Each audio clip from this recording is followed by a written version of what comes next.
I'm Nerds. It's your boy Neebs, aka Watch with Neebs, and I'm here with my co-host Jeff, aka DJ Tangerine. DJ Tangerine. Is it Yes, because of sir. the tangerine trees? Yeah, because of the tangerine trees, man. Yo, what's the difference between a tangerine and an orange? I have no idea. I have no idea either, man. I think I'm one is asking sweeter. important questions. One is sweeter, Jazz. I mean, Skeeve, is that what you said? Yes, Which one is sweeter, the orange or the tangerine? tangerine. Really? I thought the tangerine would be tangy. Get it? Tangerine. I don't Oh know. yeah. What do you know? That's Oranges are larger and more tartar, and then tangerines are smaller and sweeter. interesting. Well, Good to listen, know. we have to introduce our guest, Skeeb, who is been on every single episode of One Piece and is the reason we haven't had the final episode for like 3 weeks now because he's so damn popular that he's traveled around the world throwing parties and finally had some time for us. Yep. And I also bring the hat that Luffy placed on Nami's head at the end. Nice. Very cool. So that's where Very it was cool. that final episode. Love it. Love to see it. All right. So when we left off the last episode, we had the iconic scene where Nami is like, Luffy, help me. And he goes, I will help you. And then they do that walk to Arlong Park. Badass. We were loving it. Super cool. And that got us ready for this episode.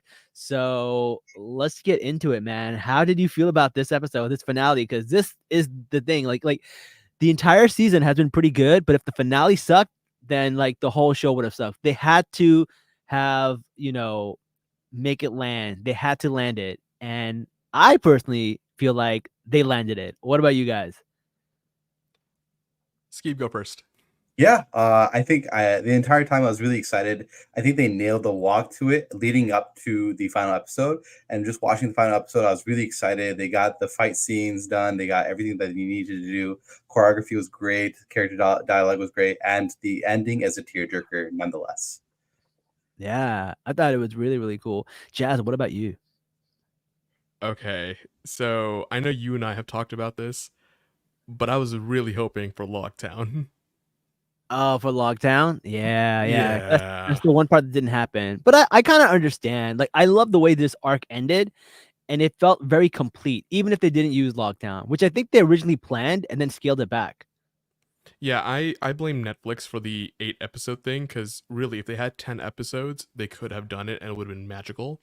But Netflix, budgets, blah blah blah, whatever they do, they took that away from us. And Lockdown was so pivotal. We got introduced to two incredibly important characters who I'm not going to spoil today.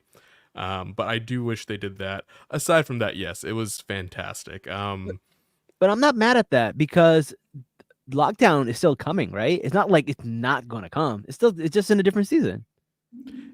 I felt like the ending of this one would have been more impactful after Lockdown. Okay, that's fair. Yeah. Okay. So yeah. really, it's not like anything against it. It's like it's not bad, but it could have been so much more. All right, that's fair. It was a choice. Someone just mentioned in the comment, it's a choice to pivot with Garp over Lockdown, and it's very interesting. Yeah, I totally agree with Jumpy McSpasm, which is our only follower on Twitch. We don't have a lot of Twitch followers. I need to promote Twitch a lot more. Everyone's usually from YouTube, but yes, we are also on Twitch, guys. If you don't know, I think we only got on Twitch like a few weeks ago. Yeah, we did. Yeah, and we haven't promoted it at all. So it's interesting seeing like people jumping on it. So that's nice. I know. It was our homie Ruby who got us onto Twitch, so she's the master.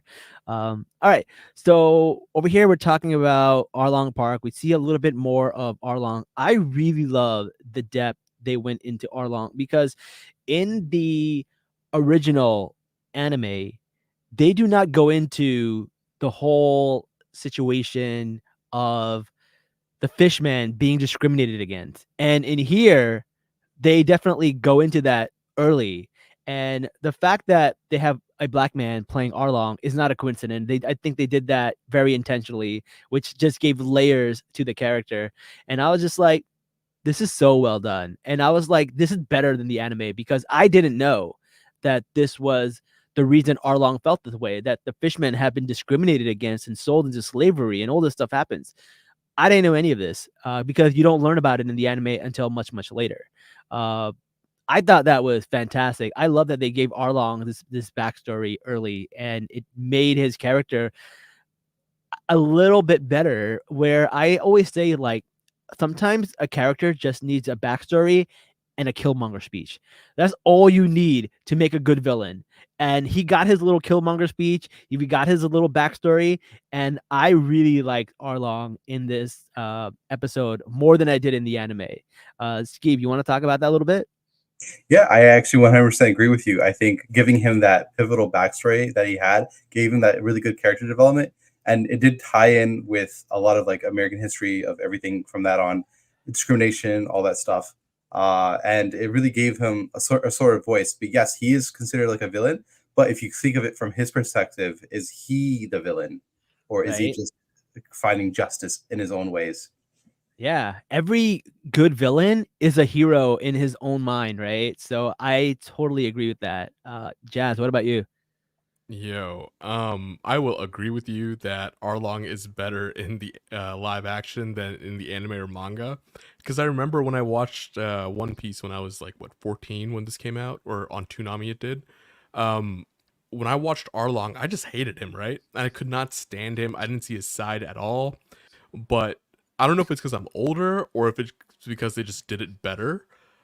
Seeing it now, I'm just like, oh, I kind of like this. What? No, I don't like this. I don't like that. I don't like this. Like, it was funny. I had like conflicted emotions, and that's really the key of a fantastic villain is like when you are yourself conflicted. Yeah, totally get it. Totally get that. All right, but Arlong is still very ruthless, right? Like the way he treats Nami, the way he treats the villagers. He's like, I'm going to burn this entire village down. Like he is still a ruthless person, right? So what makes a good villain is that, yeah, they might have good intentions, but they have horrible means of getting to those intentions, right? Horrible, horrible means. That's what makes a good villain. Uh, so I was really, really impressed with that. We also get to see that Nami has a fishman symbol tattoo, which, kind of gave like this indication that she has always been a part of this crew. She's been there forever. So I thought that was really, really cool.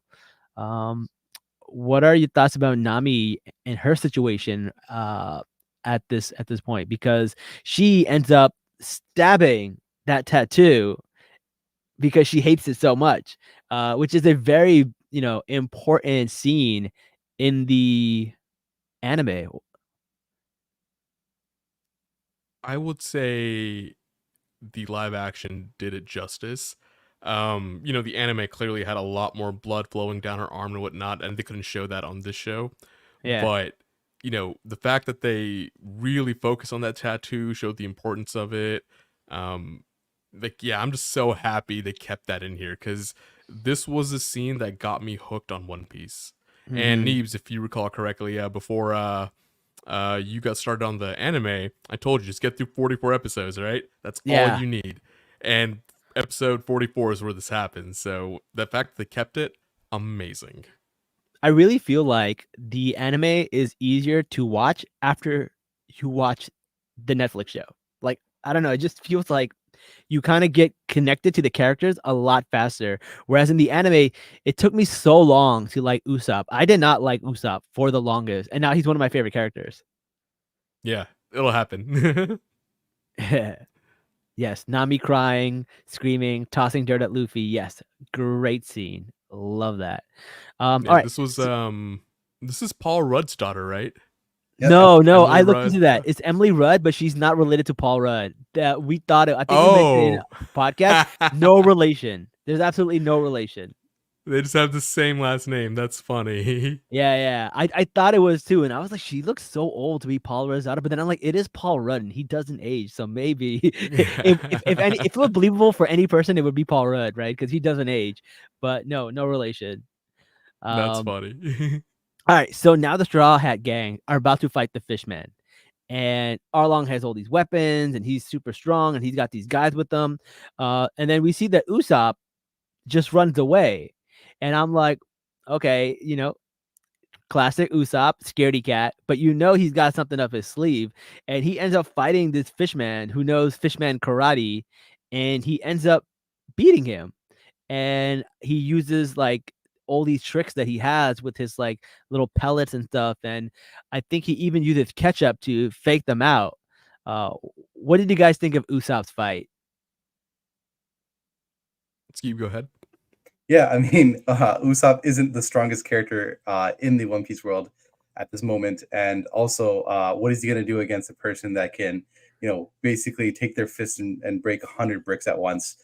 He has to use every trick he has against his sleeve, and like we said, he played like the dead possum. He used like a fake ketchup to psych out the fisherman right away. Yeah, that was really, really great. And he actually wins the fight and he goes like, I don't think anybody will believe me that he won the fight because he lies so much. He's the boy who cried wolf, but he Yes. actually beat a fish man, and now like no one's gonna believe him. Which was smart because the fishman was using alcohol to make these water pellets to like shoot at Usopp, but Yeah. Usopp, used that against him. He used his like fireball, little like from the slingshot, threw like a little fire at him, and then it basically made the with the chain reaction, had the alcohol explode in the fishman's mouth, and that's how he won. Yeah, I love that they use a little bit of science to show you how like they could win over someone who's stronger than them. I thought that was really, really cool.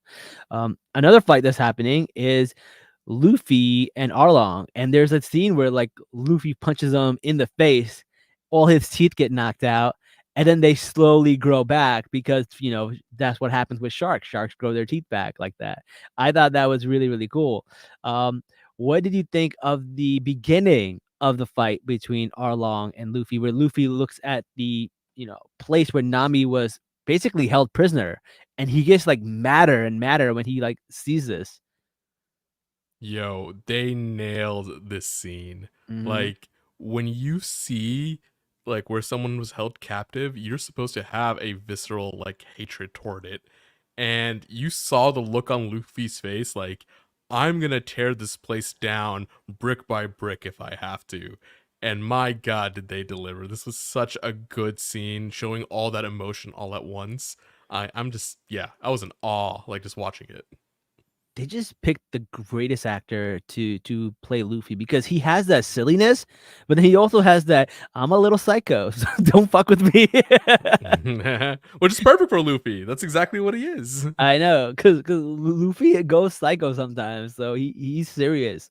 Uh, Definitely love that. And then outside, fucking Sanji and Zoro are fighting, and they're kind of like keeping track of like who's fighting and who's doing better. And Sanji's calling out all his moves, and he goes to Zoro. All great fighters call out their moves, which is really funny because Zoro is very much known later in the series to call out all his moves, which is really, really funny. What did you think the whole back and forth between Zoro and Sanji and them fighting everybody, Skeep?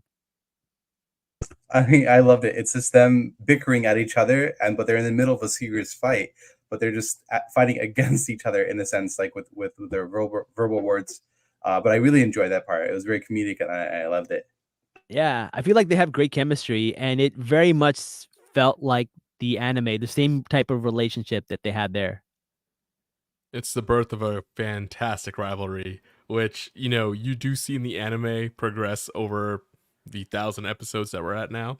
But seeing it like in live action too, is like, yes, whoever wrote One Piece did their homework. They knew what was important and they kept it going. Yeah, like you could tell this is a love letter to the fans because the people who wrote this script and adapted it for a live action television loved One Piece because they kept the heart of One Piece in it. And I definitely agree with that. Agreed. Yeah. Mm-hmm. All right. So Luffy ends up destroying this entire map room with his battle axe and just tearing shit up. Um I thought that was really, really good. He does the gum battle axe, and he basically saves the day. What are your thoughts about Luffy at the end of the fight and just winning it and kicking everybody's ass and just having this whole Arlong Park just come down and be totally trashed? It shows his strive to become the king of the pirates because he can't lose battles against enemies. And so Yeah. being able to beat Arlong at his own home turf shows that he means business. And I really enjoyed that. They did a really good job recreating the scene with like you're saying, the battle axe, where he basically takes his foot all the way up, hits it through the ceiling, and brings it back down, crushing the entire structure of Arlong Bark, where they're both tumbled in the rubbles. But in the anime, in the 1990 early 90s version, you saw this happening, but they also did a remake. They remastered it, made it a little bit better animation, and it's like quicker fights, better style, and it also does the same thing. So it gives you a really good gist of like, yeah, Luffy really did it. And then this one did a really good job immaculating all that together. And I feel like at the end they were kind of sad. They thought Luffy died. They're like, oh, Luffy's under the rubble, but he comes back, emerged the victor. Yeah. And speaking of Luffy dying, there is a big scene that they took out completely from the anime, which is where Arlong kind of just throws Luffy into the ocean and they have to kind of try and save him. And then the problem is the fishmen are strong as hell, but that's in land. On water, they're even stronger, right? And faster and quicker. So they had no chance. And Luffy was like dying. So since they couldn't save Luffy, what they did was they took his head and stretched it all the way out so he can get some air. Yeah, Uh, remember that? Yes. I could see that being a little silly in the special effects, but I don't know. I kind of missed that. I really like that whole part of them trying to save Luffy because he is the most badass of all of them, and he's the one who fights the main bad guy. But he's also incapacitated for half the fight, which is really interesting. So I do miss it as well, but also I'm trying to think like of the VFX budget and all this. Like, Yeah. yeah, I'm mad they didn't give the episodes when it comes to budgeting, but when it comes to this kind of thing, I'm like, all right, you know what? One Piece is a silly show. Ultimately, it's a cartoon where things can really be stretched to their limits when it comes to imagination, and in the live action, it may not translate as well. Would I've liked to see it? Yes, but we don't live in that perfect world, so this was fine for now. I'm okay with it. To be honest, a lot of things I thought would not translate well ended up translating pretty okay. Like the whole thing where he blows up like a balloon and repels a cannon. I thought that was just silly. I thought there's no way they would do that. And then when they did it, I'm like, oh shit, they pulled that off. Yeah, Physics. Yeah. physics. All right. So after they beat Arlong, we find that Kobe shows up and he is there and he finds the gang and Luffy meets Garp, which is his grandfather, and they have a little bit of back and forth. And after we see like Luffy's grandfather try to drown him, he's a little bit more, I guess, I don't know, accepting of his shenanigans here. What were your thoughts about Luffy and Garp meeting up here? Because in the anime, they don't meet up till much, much later, and it's not known to people that that's his grandfather until much, much later. So a lot of this is sped up. What are your thoughts about that, Skeeb? Yeah, I mean, it's a really good take from the producers, executive producers, and everyone to put their own spin on it, and not kind of segue a little bit away from the anime and the manga. The way they did it is like they did have to have this whole storyline of Garp and his kind of his journey too, of what he's going to do in the entire season. So for this, it was his kind of like a retribution, or like in a sense, him teaching Luffy to make sure that he doesn't let his guard down in a sense, because no matter who he fights, it's always going to be stronger enemies. And I think Garp did show that by trying to beat him to death essentially, and show him that you can't win every fight unless you're like really serious. And at the end, which I really liked, they both laugh it out. And Ichioda does a really good thing of having characters do the thing where they have their own signature laugh. And I think laughing is a really important piece in the One Piece lore. So that's something you have to Mm. keep in mind throughout future generations. And so that's kind of a subtle thing that I keep in mind too. Is like, oh, everyone's laugh is different, but why do everyone in the series has a different laugh? That's something I just enjoyed. But yes, overall, pivotally, it just shows that they can come to this sort of conclusion that Luffy should not let his guard down at any moment. Very true. Jazz, what Yeah, about you? I'm biased against it because like I did want to see where they actually did introduce Garp the way they did in the anime. But then I'm like, wait a second, this is a live action. This is not just for our anime fans. And people would be so confused about why they showed this character in the beginning and didn't do anything with him later on. And so, because in the anime, like it was what, like 300 some odd episodes in between seeing Garp. Yeah. So, like, we never questioned it because, when I was watching it, I was a kid. I was like, yeah, cool. That's a character. I never really thought about like One Piece critically when I was younger. And now looking at the live action, I'm like, okay, no, this makes sense. I still don't like it because I'm biased, but yes, I get why they did it. And yes, Garp being the proud grandpa, like, I want you to be a Marine, blah blah blah. I'm gonna like train you. I'm gonna like almost kill you because I want you to be the best Marine ever. Mhm. And then even after all of that, he's just like, "You're strong. I love it. Like I hate what you're doing, but I still love you, and I'm still secretly proud of you a bit." And it was just cute seeing that come through. Yeah. I like this comment right here where it says it's kind of cool to see the perspective of the Navy. Let's see. Did it show up? Why does it not show up?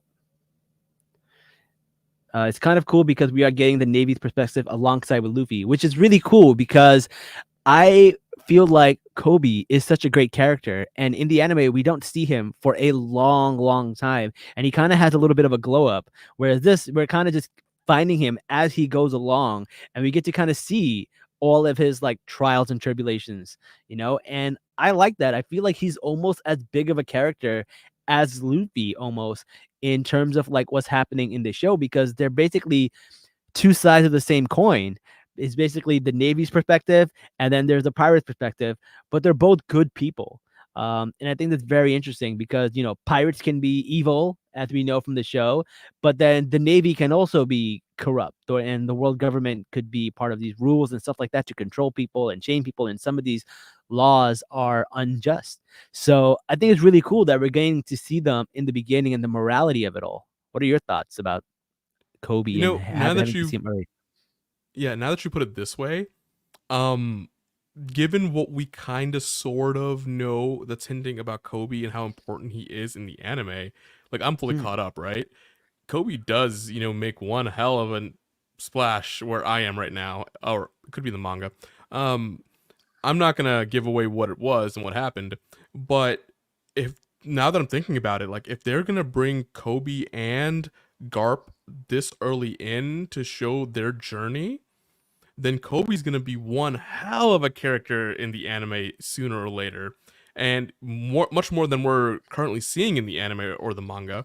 And so I guess the way I'm seeing it now, it's like if One Piece does follow along and they finish around the same time, having them introduced earlier is probably a much better thing than I'm giving it credit for.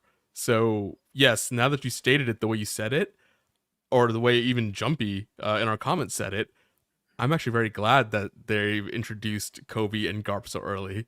I can see that. Skeeb, what about you? Uh, Change it up. They have so many other characters in the One Piece world to also introduce. So how do you give everyone the limelight? How do you give them all, their segments of time in the series? What I'm saying is that maybe in like the next couple arcs, which Alabasta, Thriller Bark, et cetera, you might have different character developments of different characters. Maybe the same journey line, like the yin and yang that we said it with Luffy and Kobe, maybe at a different perspective. So maybe I think they'll come back. I think maybe they'll all come back at the end, like at a certain point where everyone from each season kind of has this like journey with Luffy, and they all come together at a certain part of the season. Very cool. Yeah, I can see that happening. That could The be other a thing is, movie, like Avengers. yeah, like Everyone Avengers. assembles at the end. That's too. Yeah. Also, they end up kind of convincing Nami to come with them. And one of the cool things that they do at the gesture is they bring on the tangerine trees into the boat and the Going Merry, which is really, really cool. It looks a lot different in the cartoon, I mean in the anime, than it does in real life, but I like that they still be able to capture the essence of it. So I thought that was really cool. What do you guys think about the whole tangerine thing and the Going Merry? Yeah, I mean, Steve? I'm glad that they have a piece of Nami's history inside of it. Sanji can cook on the ship. Zora can do whatever he wants. Usopp can man the cannons. Everyone has a piece of themselves on the ship. And then also, I want to reinstate what I had said earlier, where Usopp was this. Sorry, Zoro was the second person recruited. Sanji was third. Yeah. No, second. No, sorry. Zoro was first. Then it was Usopp. Then it was Sanji, which San means three, and then Nami, and then Yeah. Luffy.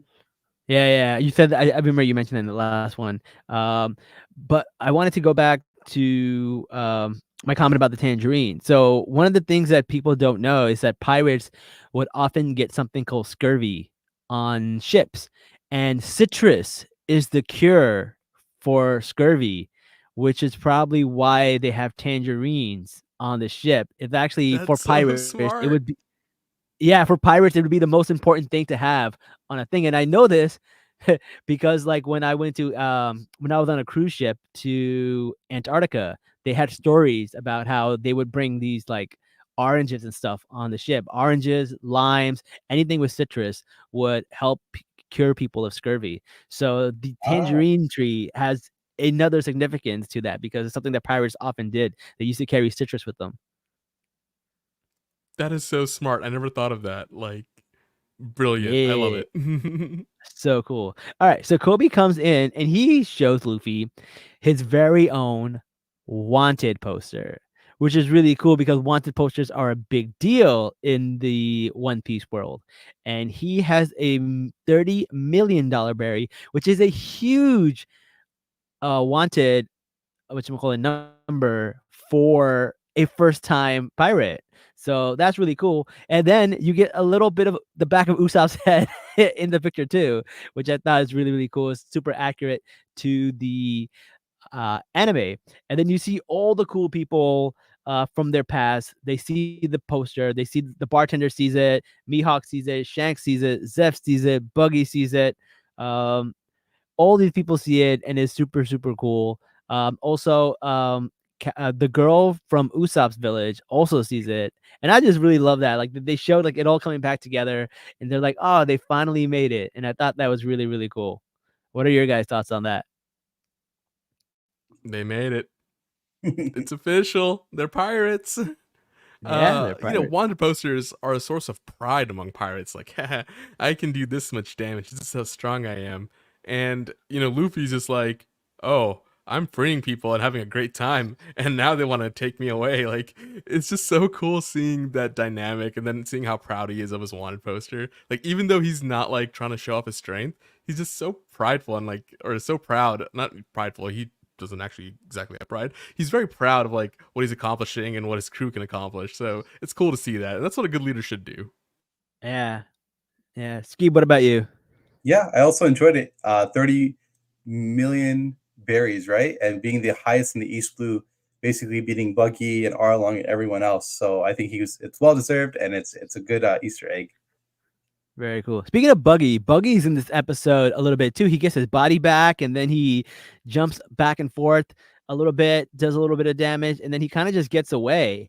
And then at the very end, we see Buggy with Alvida, which also happens in the anime, but like it happens in like one random episode in like the 100 episodes, and then you don't hear from them again until like 400 episodes later. Like they showed one episode about that, and then I have not seen them since. And I'm at 100, like I'm at 414. Does that pay Bro, off? catch up. Is what I'm asking. Catch up. Catch up. That's all I'm gonna I say. can't catch up. Netflix doesn't have any more episodes. They stop at the Lily Island. Just watch it in Japanese. It's fine. What do you mean watch it in Japanese? They don't have the Japanese version in Netflix. Oh, fine. We'll get you one of our country rolls because I know Skeeb and I both Yes. have accounts. Give me a Crunchyroll account. God damn it. What the All anime right. industry? Or why don't you could be really on brand. You could pirate it. pirate the pirate show? That does make a lot of sense. Oh, Just kidding. man. Support the official release. We love One Piece. We want them to make their money. Yes. Also, one thing I noticed in the anime, Alvida eats a devil fruit and becomes super hot and skinny. And in here, they did not do that. And I wonder, is it because she has not had the devil fruit yet, or they're not going that route?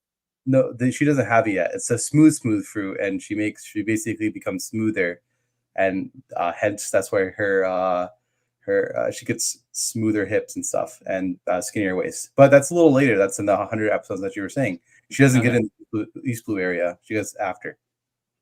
Gotcha. Okay. Yeah, I thought so because when she meets Buggy, that's when she has it. But in this point, I guess they met a little bit earlier than that. So I guess that would make sense. Yeah. All right. And then after this, they do this iconic scene where they go onto the Jolly Roger and there's a barrel and they all scream out what they want to be and what they want to do. And it's just this amazing scene in the anime and they were able to recreate it. I thought they did a really good job. What are your thoughts on that? They did hold up to what the anime was. It was just so good. Like shot for shot, they did it. I'm very happy about it. Yeah. What was everybody's things? I think Luffy wants to be the king of the pirates. Yes. Nami wants to map the entire world. Correct. Zoro wants to be the world's greatest swordsman. Yes. And then Sanji wants to see the all blue. Find the all blue. Find the all blue. And then Usopp just wants to be a brave warrior. Correct. And you got it. Yeah, very cool, very cool. And yeah, so far, the only one I think has actually done what they were trying to do would be Usopp, because I feel like Usopp's the only thing. Like everyone else had a thing that it's tangible. You can become the king of the pirate once you get the One Piece. You can become the greatest swordsman once you beat Mihawk. You can find the all blue once you find the all blue. You can map the entire world once you map the entire blue. But the only person that could tell you that you're a brave warrior is yourself. So I feel like Usopp has probably the most interesting goal. And I feel like in my case, when I've seen so far, Usopp's already done that. He is a brave person, and especially even in this one where he fights the fishman, I think he's a brave person. So I just think it's really interesting how everyone has a tangible goal, whereas like Usopp has a goal which is a little bit intangible. I don't know. What do you guys? You guys have any thoughts on that? You're in for a treat, man. Yeah. Yeah. All right. It gets better. Yeah, it does get better. You're thinking of it a little differently. Just you wait. Okay. All right. Fair enough. I will wait. All right. You're not hitting me in the nose. Just kidding. Oh. All right. Nobody tell me. I don't want to know. Damn, everyone in the comments like you need to catch up. Okay, I do need to catch up. Somebody give me their Crunchyroll password. Tell me right now on live in the air so that the rest of the entire world has it. Everyone's using our one Crunchyroll account. Jad, should I tell them what our password is though? No, not yet. No, okay. I'm not telling what it is. I'm just telling what's it about. Oh yeah. Okay. What's it about? Yes, do that. What is it about? It's the name of three of us together. That's all I'm gonna say. It's the name of us three. Wait, me included? No. We could change it to you included. Who's us three? It's me, it's Jazz, and another friend. Oh, okay. Well, you gotta say it like that. Like I'm like, you gotta say it. When you say three, I felt included. Now I feel bad. No. You're gonna be our fourth amigo once you catch up. It'll be fine. We gotta get him on who's good this shit. person? Are they talking about me? Is it me? Am I the drama? No. You're almost there, man. That's cool. Yeah, man. Anything else before we go? Anything we didn't cover from this episode or this season? Anything else that we didn't talk about? Not that I can think of, because they're doing things ahead of the anime, and so I feel like we hit all those points. We didn't talk about the end credits. It was good. Oh, the end credit scene. Yes, I actually missed the first time around. Wait, what was the end credit scene? I don't think I wrote that down. What? You guys didn't watch the end credits? I mean, I watched it after. Once you told me about it, I didn't watch it initially. After the end credits, the scene pans into a smoky room, and we kind of get a hint of who we think it is. And it's only a person with white hair, and it's the back of a chair. And there's 2 cigars in this person's hand, and he takes the wanted poster and he burns it, and it turns into ash. It was such a cool scene. It's like, I'm so hyped. So Logtown is definitely coming. And then I think Alabasta is going to definitely come. Do you think it's going to? Yeah, Alabasta. Do you think it's going to stop there, or do you think they might go even a little further? I feel like it'll probably just be those 2 arcs. They still have to do Reverse Mountain, where they go into the. I forgot if Lowtown was before Reverse Mountain, because It that's was. also No, very it's after. Locktown is in the East Blue, is it not? Yeah, yeah. so it's Locktown, then Reverse Denver, Mountain, and then Alabas. no, not even Alabasta. They still have to go through Drum Island, Yeah, right? Whiskey Peak. Yeah. Whiskey Peak. They have all these other things before they even get there. They have Ooh, to. will they even do Alabas then? Because that seems like a lot. Yeah, I Yeah, think. I think Alabasta will be season 3 if anything. Yeah, I don't think season it'll happen in season 2. because season 2, yeah, season 2 would be all what we just discussed. Because can we say who the next Straw Hat Pirate is right away? Well, I I mean, want to say no because like a lot of the listeners on this podcast probably haven't seen the anime. okay. So let's hold off on that. So eventually they're going to get more pirates on their ship. So they have to do all Yeah, that right before we get to Alabasta. So there's still a that's lot. true. I guess there's still a lot of content. But also being one of the highest rated shows on Netflix, also in the same pool as Stranger Things and Wednesday, doing really well on that caliber. I feel like Netflix will give them almost like an unlimited budget for them to go free reign and do more episodes, maybe even like 24 episodes or 12, however they do it per season now, instead of just the limited 8. I think the limited 8 was just for them to showcase to see what they can do. And now Yeah, they've tested it, they can do really well. I would that's agree with that. true. But I also, wouldn't be since they surprised if did they really did. well, but the thing is, Oh, since they did really well, they might want to keep it at 8 because they're like, oh, 8 works really well. And there's like always like scheduling and stuff like that they have to go through. So I'm curious how they would do that. I don't know. We'll see. Who never knows? We could have like 20 episodes next season, and that'll just be Yeah. crazy. My only gripe with Stranger Things is that the kids were phenomenal, but the reason why you love them is that they were intelligent, really well actors that were kids, but then they grew up and you kind of missed out on like, oh, they could have had more seasons if they were kids and Yeah. you could have built the story a little bit differently. But as you saw, they got older and then, things changed in the storyline. I feel like that's going to be the same with One Piece. With the anime, obviously you don't age, only the voice Yeah. actors age, and they've stayed consistent. Which also is a great thing to know is that, as far as I remember, it's always been the same voice actors for the past 20 years in the Yep. anime. So I think that's a testament to their success. Yeah, but I think they'll be okay because with Stranger Things, these kids were like 11 and 10, and you can tell somebody having a growth spurt and looking very different from that age. But these guys on One Piece are already adults, right? Like with enough makeup and stuff, they could look young for quite a few seasons. I mean, Zach Morris was a teenager for about 30 years. Oh, okay, makes sense. Okay, yeah, hopefully they kind of do a good job with that. Yeah, I think they'll do okay. Also, we're not covering Stranger Things. We're off Stranger Things now. We're not about that. Yeah, we are. So, oh We're well. we're, we're I yeah. regret nothing. So we will not be covering Stranger Things, unfortunately. But yes, One Piece and Wednesday are our two legit go-to shows for Netflix, and I think they're doing fantastic. And I can't wait for more seasons. It's going to be really, really cool. I like this comment here. It's like I'm not sure if I can handle another 25 years of One Piece. Hey man, don't I worry. know. It's only gonna be 17 more years. God damn. Oh my god, that's crazy.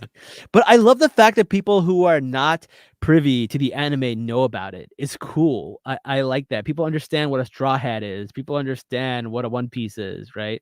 I don't know what a One Piece was. I thought it was like a swimming suit. I was like, why are they all trying to find a One Piece swimming suit? Like I didn't understand the story. I still don't know what a One Piece is.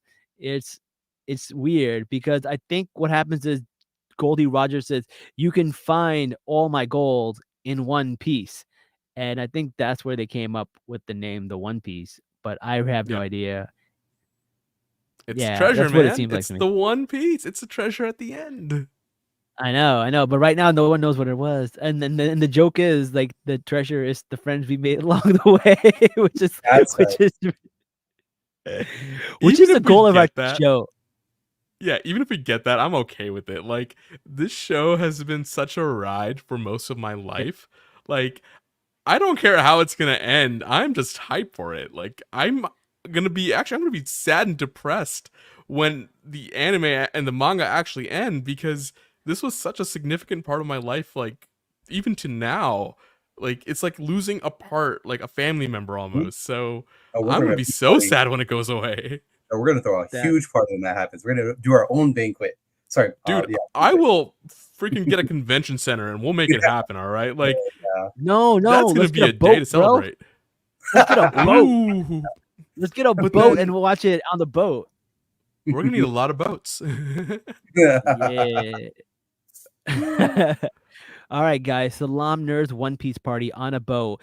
Like, comment, share, subscribe for for tickets. Inshallah one day, Oh yes. man. All right.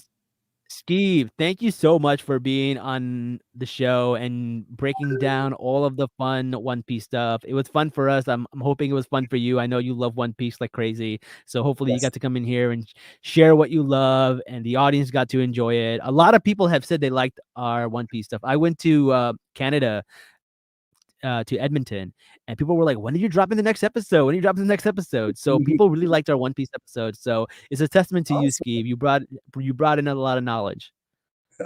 Give out double Oh, fruit cupcakes. this is a great idea. We're That gonna give out double fruit cupcakes on the One Piece cruise / finale thing we're gonna do. It's gonna be great. Oh, that will be great. Dude, I would love to be such a big podcast where we can just throw parties and people would come and we can just hang out with people who love the same things we do. That's where I want to be. Like, I don't want to make a lot of That's the money. goal. I just want to be popular enough and have a community big enough where we can throw events, people will show up and we can just have a good time. And that's where I want to be. That's our One Piece. yeah, Hmm. that's definitely your guys' One Piece. Absolutely. Yeah. Thank you Yeah. guys again for having me on the show. I really enjoyed it. As a longtime listener, I could hear my voice when I like go to the gym and listen to the podcast version of it. But yeah, no, I appreciate it. Thank you guys again, and I wholeheartedly wish you guys the best of luck on other future episodes. All right, man. You're Thank coming you so much, back. Steve. Yeah, well, I'm sure we'll definitely have you back for something or another. One We Piece can't just season let 2. you go. We can't just wait for another One Piece. I'm sure there's other shows you watch that you could probably come back on. Oh But yeah. I do want to say to our viewers, don't forget to like, share, comment, and subscribe. And happy Thanksgiving or Indigenous Day or Thanks Taking or whatever you want to call it these days. But we hope whatever you do, enjoy your time off. We will probably be back on Friday with The Bachelor. Probably not. We might be a little delayed with The Bachelor because it's Thanksgiving weekend and stuff like that. So I don't know. But we will do a Salaam weekly episode, hopefully this week, where we will talk about some of the stuff that's happening in the media right now. A lot of actors are being silenced, and we're gonna go get into that. So until next time, guys, Salaam nerds. Peace.